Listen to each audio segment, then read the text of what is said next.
Bright Cutie. Every student matters. Hello everyone. Now let's start our new topic here for chapter number 1, that is Rise of Nationalism in Europe. So let's start our new topic, that is Revolts of 1848.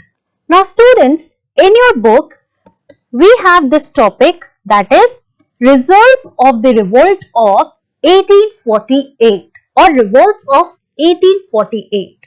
Now before understanding about the results of this revolt of 1848, we need to understand what happened in this revolt and what were these revolts all about, right? So therefore, we need to understand the background here. Before this topic, you already have learnt about the age of revolutions, right?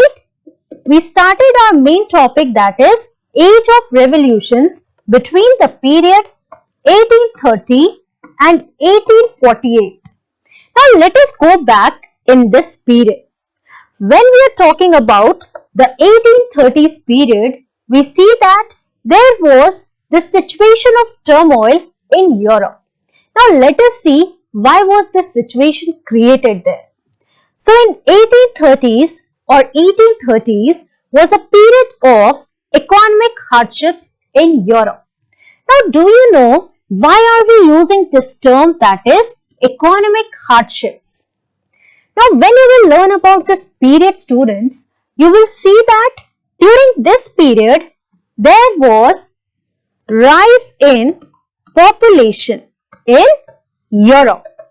Now why was there a rise in population? We see that many people, they started migrating from the rural areas to the urban areas, and also there was this rise in population eventually that led to widespread unemployment. Now you must be aware with this word, that is unemployment. Now this is a situation when people, they do not have any work, right? So there was this widespread unemployment in Europe.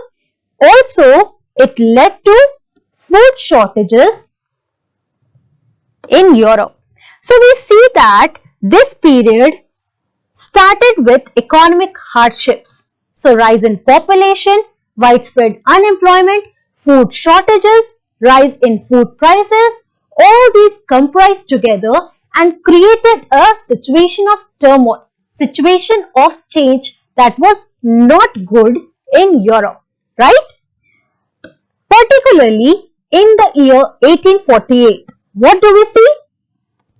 In the year 1848, in Paris, food shortages and widespread unemployment created a situation of turmoil, like I said right now. So in Paris specifically, when we are talking about the period, that is 1848, we see that there was a situation of unemployment. Now why was that? Because there were more job seekers than employment. Now many people, they were coming in these urban areas. Now what will happen eventually? All these people, they were coming in urban areas in search of food and better living conditions, right?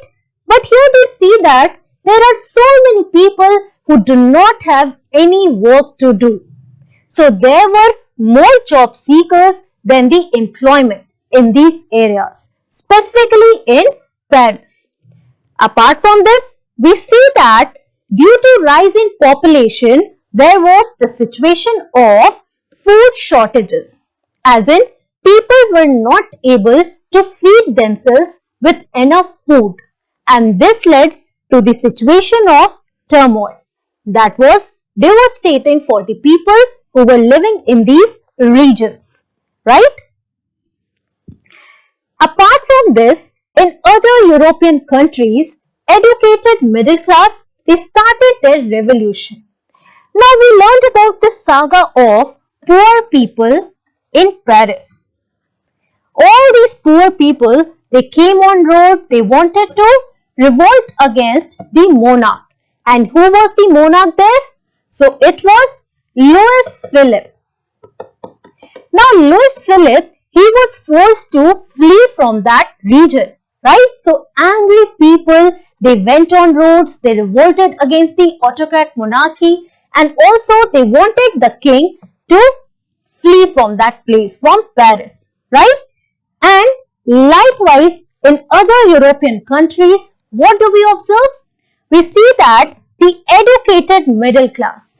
Now students, when I am telling about middle class, you must know that we are talking about the professionals, the businessman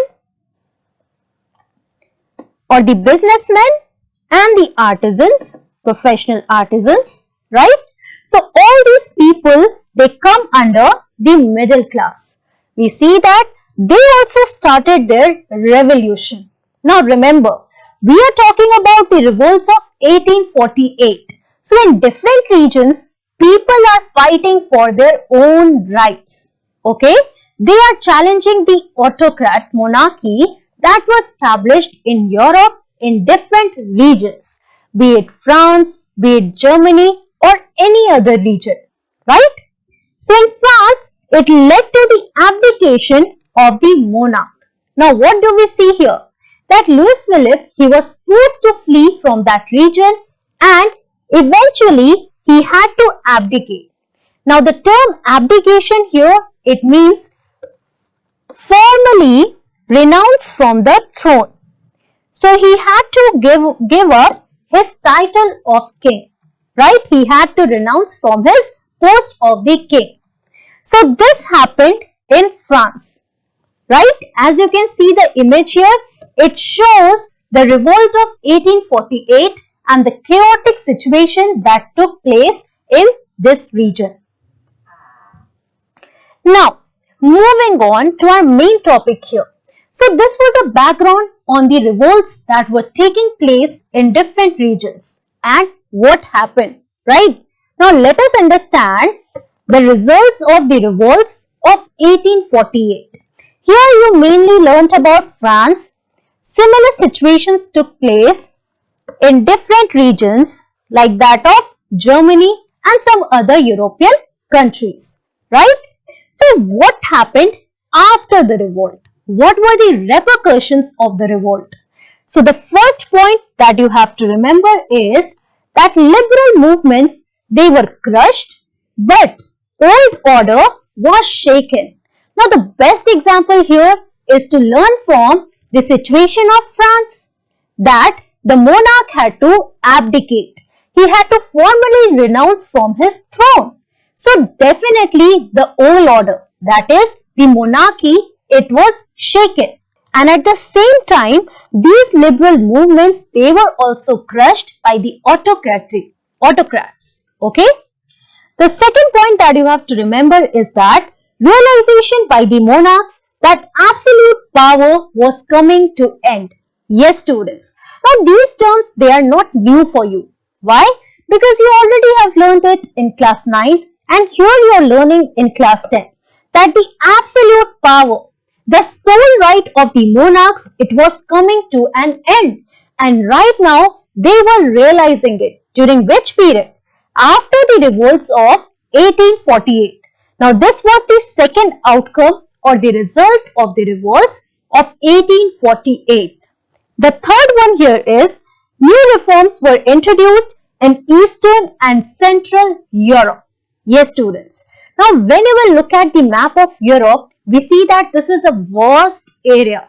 So, the Central and the Eastern Europe, there we see that new changes were being introduced. Now, one change here is some serfdom was abolished in Russia and Habsburg dominions. Yes. Now, are you familiar with this term that is serfdom? If not, let us see what is this serfdom. So basically, there were the slaves. Now, slaves were the bonded labor or people who performed the bonded labor. Basically, they were placed under their masters and they had to perform all the tasks whatever their masters used to say, and they had to move along with their masters. So this was a kind of bonded labor, right? And it was practiced in Europe since ages. So this situation or the practice that is known as serfdom or slavery that was done in Europe. So it was abolished in Russia and Habsburg Empire or the regions of Habsburg Empire. So this was all about the results of the revolts of 1848. One question that can be asked, or there is a probability that this question can come in your exam, is what were the conditions prevalent in Europe during the period between 1830 and 1848? Now in this question, what do you have to write? You have to talk about the period of 1830s, like I told you, that it was a period of economic hardships, and you can explain that there was rise of population, widespread unemployment, food shortages, and at last but not the least, rise of food prices. So all these things were happening in Europe, and particularly in 1848, revolts took place in the regions of France and Germany and other parts of Europe, right? So you have to mention all these points here. You can also talk about the results of the revolts of 1848 in this particular question if it is asked in your exam. Thank you.